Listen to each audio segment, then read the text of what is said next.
I want to talk to you just for a few minutes tonight about some plans that we have here, and I thought it would be a good evening to do it. We had a really productive deacons meeting here. I've had a lot of deacons meetings through the years, believe it or not, but we had I thought, such a very productive one last Thursday night.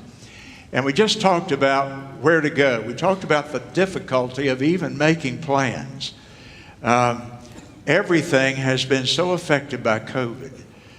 Business, education, every single facet of our life has been touched deeply by this COVID epidemic that we've gone through, and notwithstanding the church.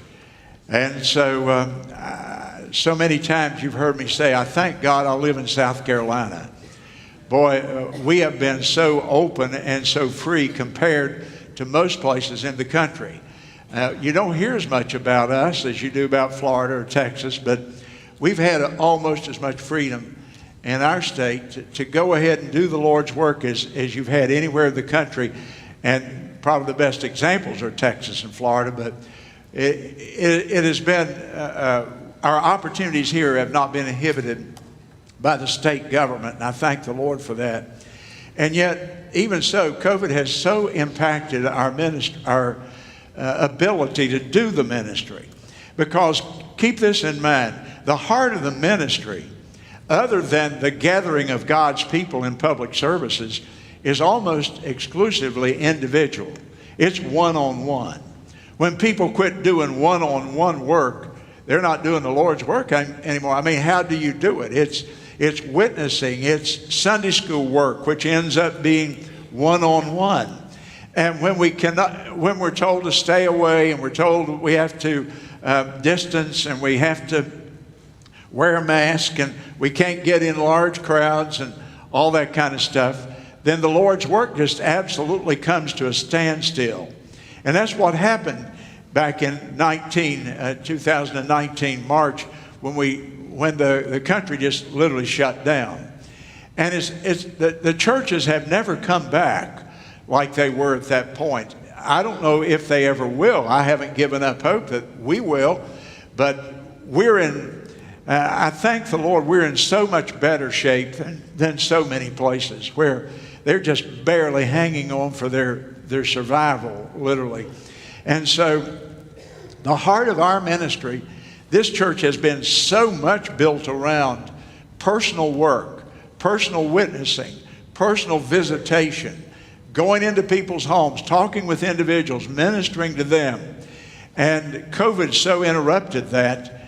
And I know it's always been difficult to do the Lord's work. It was difficult in the first century when they were killing Christians. It was difficult in the Middle Ages, in the Dark Ages, when there was persecution and the church itself were persecuting believers. And it's difficult today. So I guess what I've learned out of all this is I've learned the law of flexible planning. I've learned that you make plans, and then you have to learn to be flexible with those plans. And in our staff meetings on Tuesday, we spend Tuesday morning talking and planning and trying to figure out ways to better do the Lord's work. And we've made 1,000 plans that never even got to the floor of the church because, we'd have another rise in COVID and something would come along, and it just didn't seem feasible to carry it out.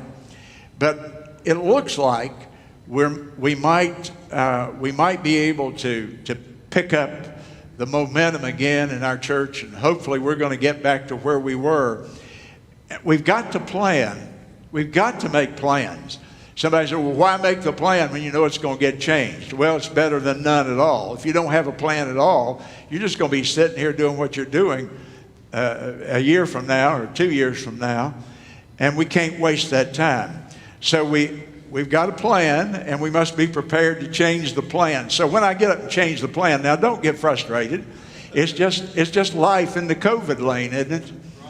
It's just the way it is, and we've just got to adapt to it and go ahead and do the best we can. But we do have some plans, and I wanted to lay out for you some of those in a brief time tonight. I've told you over and over, our priority must always be evangelism. I hope you're catching that. I hope that that's becoming a part of our church culture that's so strong right now that you feel that and you're conscious and aware of that in your thinking. When a church takes evangelism off of the front burner, that church is dying. That church is dying. And they may go along for 20 years. They'll go along and bury the crowd that they have. But there will come a time they'll fold up and quit. Evangelism is the lifeblood of a church. Now, don't ever forget that. And so last Sunday morning, I preached to you on the 5 times the Great Commission is mentioned in the Bible. Matthew, Mark, Luke, John, and Acts. And I have my Bible open here to the Acts version of it, Acts 1:8. If you want to open your Bible there with me for just a second. And I'm not going to preach from it because I want to tell you about the plans, but I want to show you that this missions month and what we're planning is a scriptural approach to world evangelism. You shall receive power after the Holy Ghost has come upon you. And oh, how we need that, how we need to be praying for that power on our church and on our individual lives. And you shall be, not maybe, you shall be witnesses unto me, both in, and I asked you to underline those 2 words last week, both in. Simultaneously, Jerusalem or Florence, right here our headquarters as a church. But then we spread out to Judea, and that would be the surrounding area. That would be North Carolina and Georgia and the southeast maybe. And then Samaria, that would be a little further out. And then ultimately to the uttermost parts of the earth. That's why we're having Missions Month. And so we can't go to South Sudan, but we can send some people who have been called to go there. We can back them up with our money. We can back them up with our prayers. And so we're trying to carry out that Great Commission. A church that's not mission-minded is not a Great Commission church. But I know churches that are very mission-minded and they don't emphasize winning people to Christ at home. And the Bible says, look at those 2 words in the middle of the verse, both in. We've got to do missions and we've got to do local one-on-one soul-winning evangelism through our local church here. Now, I have some plans. I've been working with, I talked to the deacons the other night. I've talked to the staff. I've gotten ideas and picked them up from wherever I could. Number 1 this year, we've increased our advertising budget considerably because it takes money to get the news out. A billboard is about $500 a month right now in Florence. And some of them are even more than that depending on their location. 28,000 cars a day go up and down Freedom Boulevard behind our church here. 28,000 cars a day. So we put a billboard back there because if you're driving up and down Freedom Boulevard, you wouldn't know what's over here. You wouldn't, maybe unless you looked and saw it's some sort of facility, but other than that, you wouldn't know. So we're reminding with $500 a month, we can remind 28,000 people that we're here. Now, how many, are thousands of them going to come because of a billboard? No, they're not going to. But we want to have a space in their mind. We want them when they say, we're going to go to church somewhere. Oh, there's a church right there. I pass that sign every day. And so that's the reason you advertise. And we've just come through a political season. And every day I went to the mailbox. These politicians, I don't know why they picked us out. They just loved us. And every day my mailbox was full of stuff from political people. And I thought I was so special. And then I found out they were doing that to everybody in town. But I got the message because mail is really a very, very important part of letting people know we're here. And so we've got some money this year. We want to put out some mail that people will know the Baptist Temple is here. We're open for business, and we want you to serve your family and you with our ministry here. So we've increased our advertising budget, number one. That's the first part of our plan. Second part of our plan is we're training people in how to do evangelism, and that's the evangelism workshops. And as I said, I think some of you who I mistakenly said, if you've been through these other programs, don't come. I'm going to rescind that. Next time I offer it, I'm going to offer it to anybody that wants to come, because it'll be a great, great refresher course for you. And if you haven't won a soul to Christ personally here, you need to come to my class. And I'm going to try to stir up those juices in you again and get you to where you actually you're looking for opportunities to share the gospel of Christ. So we're going to train people. That's the New Testament way. Jesus said, after you baptize people, they've been saved, you teach them to do all that I commanded you. Well, what did he teach us to do? He taught us to give the gospel, didn't he? And we want to make every member of this church that we can absolutely proficient and efficient with their ability to share the gospel of Christ. Then yesterday we started something brand new. And this idea, I think, came from some of our ladies to me, and was such a great idea. They assembled a basket. I should have brought one up here. And the basket had literature about the church. It had a copy of Romans and John, the two books of the Bible that emphasize salvation. It had the plan of salvation in it. It had in it a brochure about the church. It had a brochure for the youth ministry, the preschool ministry, the children's ministry, and all these related ministries. It had an RU brochure in there. And it had a little card from me, a personal invitation to the people that I dictated, just a little note card type thing. And then it had a nice pen and a cover. It had, assorted little gifts and so on in it. And we recently were able to subscribe to this list that comes out every month. It gives the name of every new move in the city of Florence. Now, some of the people moved in from out of state or from somewhere else. A lot of the people just move across town. It doesn't matter to us, because if they just move next street over, we got their name. It gave us an opportunity to go. We're trying to find ways to get to people and get the gospel to them. So there was, I think over 100 names on that list of people who had moved either from into the community or within the community. And we took that little basket, and our ladies ministry had put that together for us in a nice way. And we announced it was a church-wide event, though, and I don't know how many people showed up. Temple, how many people? We had over 100 people here, didn't we? 65 or 70. Oh, I thought it was more than that. Oh, I'm disappointed. I thought it was more than that. It was more than that. We had over 100 people here. At any rate, boy, they were such an enthusiastic, good crowd. It should have been over 100 people.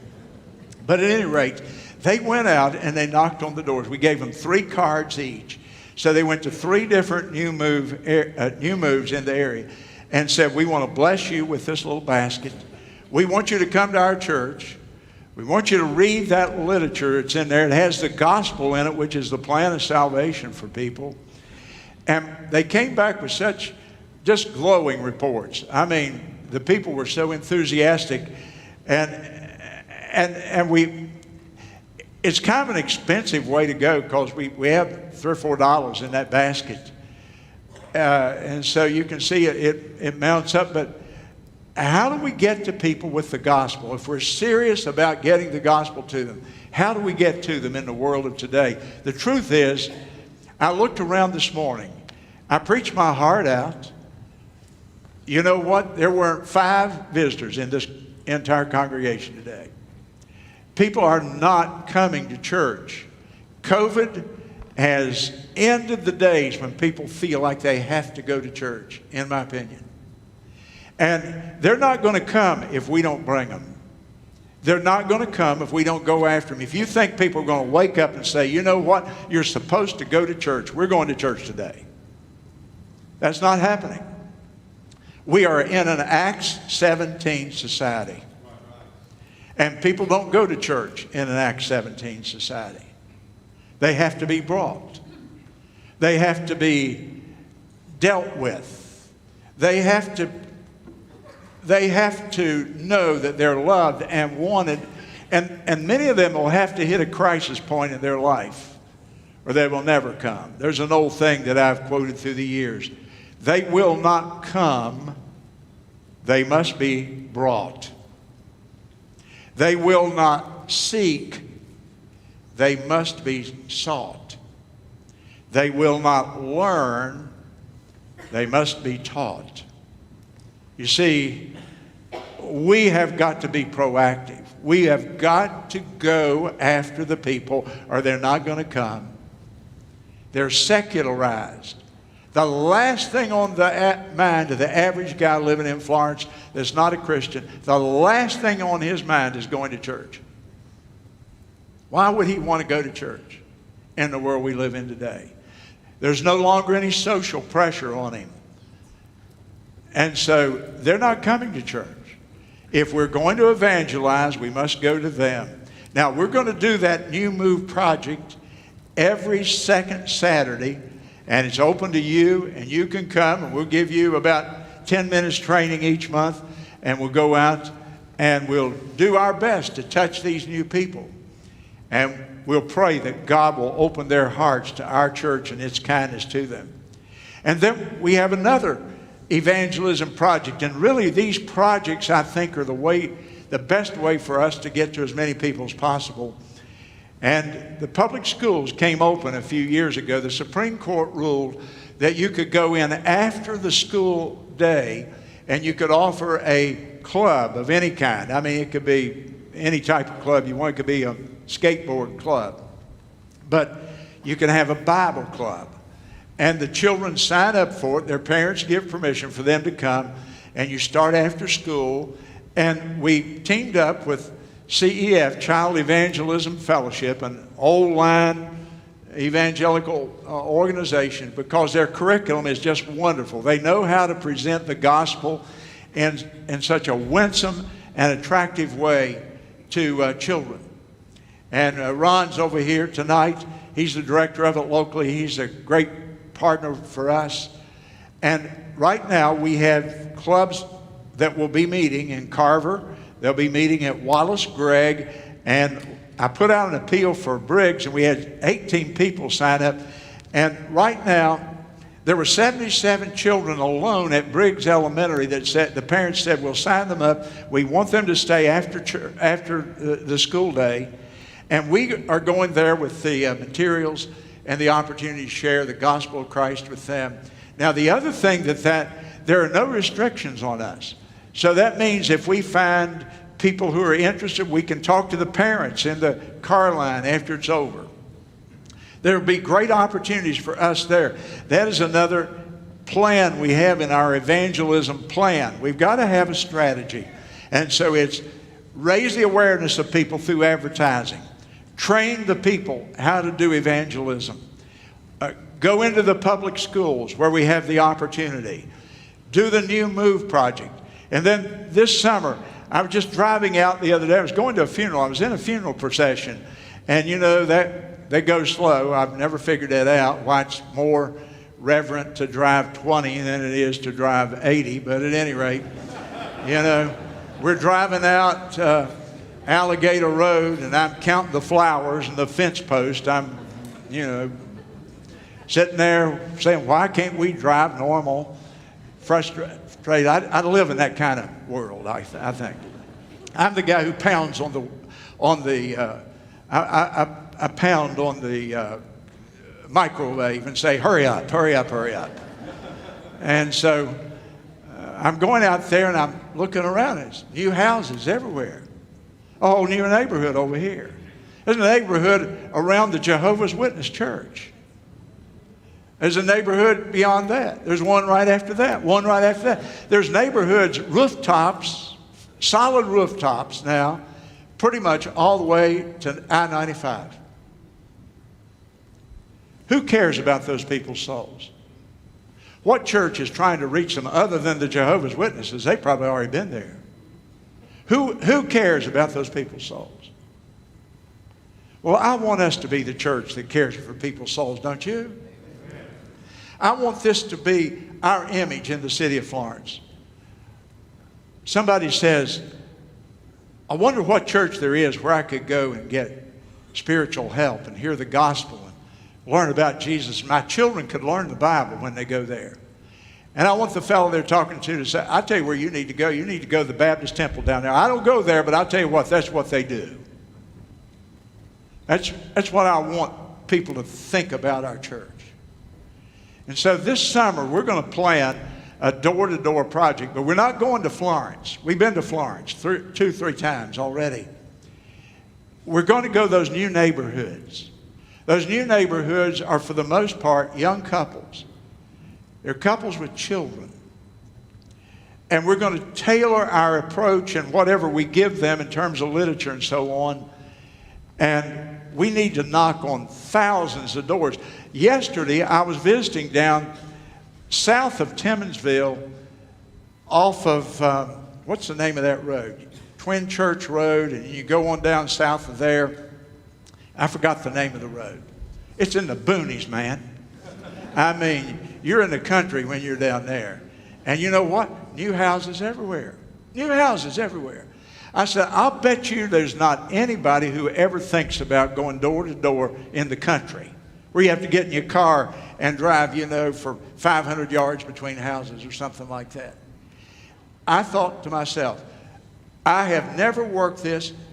To my knowledge, you can live in the country and nobody will ever come by and try to share the gospel with you. So this year, we're going to focus on the country. How many of y'all this summer, when it's good and light and warm, wouldn't you give an hour or an hour and a half one night a week or one Saturday a week?